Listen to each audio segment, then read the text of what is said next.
Welcome back to another episode of the Driven by Career Advice series.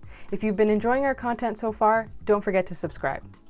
Today, we're going to be talking about portfolios.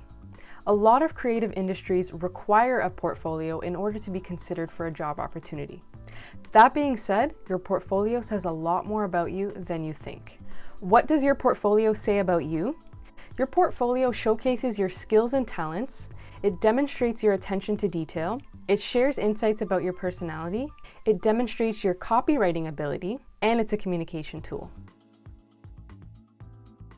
So a great way to begin your portfolio is to start with a great planning process. Begin with a wireframe. A wireframe is a visual guide that represents the skeletal framework of each page.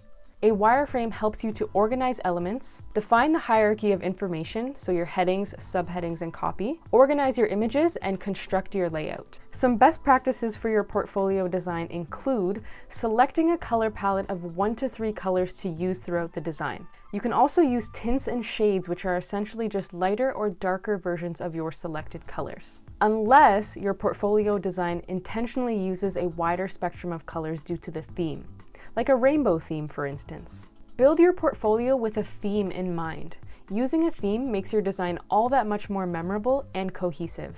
Make your design very easy to read and easy to follow. It should be very clear to the reader what order they should be looking at the different elements. White space is your friend. When used correctly, white space can offer a clean look, give the eyes a break, and help you break up the page and separate different elements.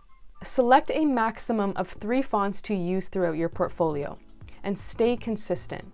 For example, make sure that you use the same font for all of your headings. And keep in mind that the font style can have a significant impact on the overall look and tone of the design. Different font thicknesses establish emphasis and contrast. The font shape establishes personality, which could be serious, bold, funky, modern, traditional, playful, and so much more. And that leads us to your copy, or the supporting text. Many designers put so much effort into the design and the aesthetic of the portfolio, and they put little effort into the copy. The copy allows you to communicate the important elements and supporting details of what you do. Your portfolio is a marketing document.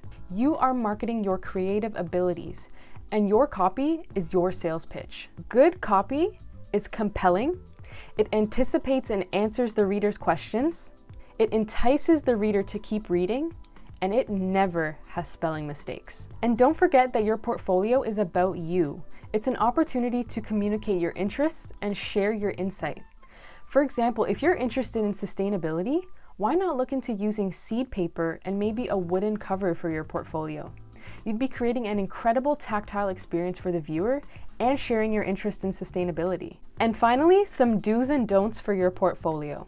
Do show only your best work. Don't include everything that you've ever done.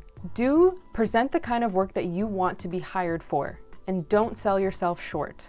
Do tell a compelling story about each project, and don't include poorly written copy. Do keep it simple and easy to read. Don't overcrowd, overcomplicate, or overdo it. And finally, do include information about you. Don't forget to include your contact information. So we hope that all of these tips and best practices help you with your portfolio process. Don't forget to subscribe to our channel and hit that little bell. Good luck on your portfolio and stay driven.